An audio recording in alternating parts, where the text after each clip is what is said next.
In the EU, they pushed out a highly convoluted notification to its users, which I think takes the award for worst collection of dark patterns in Meta's history, and that's a fiercely competitive pool. Let me summarise. See, I've worked in growth teams for years, and I know how to design and streamline an experience to maximise traffic.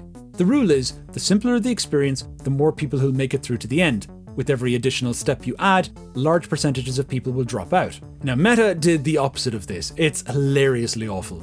Okay, so step 1. You get this notification with the misdirecting non sequitur, "We're planning new AI features for you. Learn how we use your information." Notice the absence here of the terms private, data, or opt-out.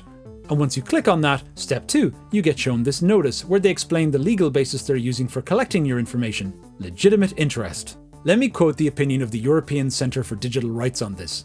Instead of asking users to consent, opt in, Meta argues that it has a legitimate interest that overrides the fundamental right to data protection and privacy of European users. Once their data is in the system, users seem to have no option of ever having it removed. Right to be forgotten. The shameful bit here is how hidden the right to object link is, placed towards the end of the second paragraph. Seems to me there's a rather larger and more intuitive space down here that they could have used instead. Ugly stuff. Also, notice the line that says, if your objection is honoured, it will be applied going forwards. Don't see that too often, so let's object.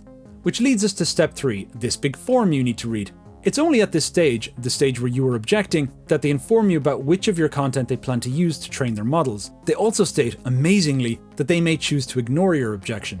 So step 4, you post your objection. Bear in mind that needing to fill in a form is not a necessary friction. They don't need it, and I highly doubt any humans are going to read it. The one thing I am sure about is that it will turn more people away because they couldn't be bothered filling it in. Step 5. Once you've confirmed your objection, you're then told you need to check your email and grab a code they sent you.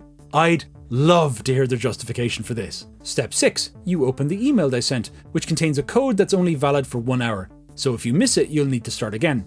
Anyway, now you copy the code. Step 7. Enter the code and get a confirmation message. And then, comically, in the space of around 8 seconds, you receive an email letting you know whether or not your objection is going to be honoured. Wow, those meta folks sure know how to work efficiently. I should mention that when I tweeted this, some of the people who responded to my tweet told me that they got an error when they objected, which is just like classic Facebook.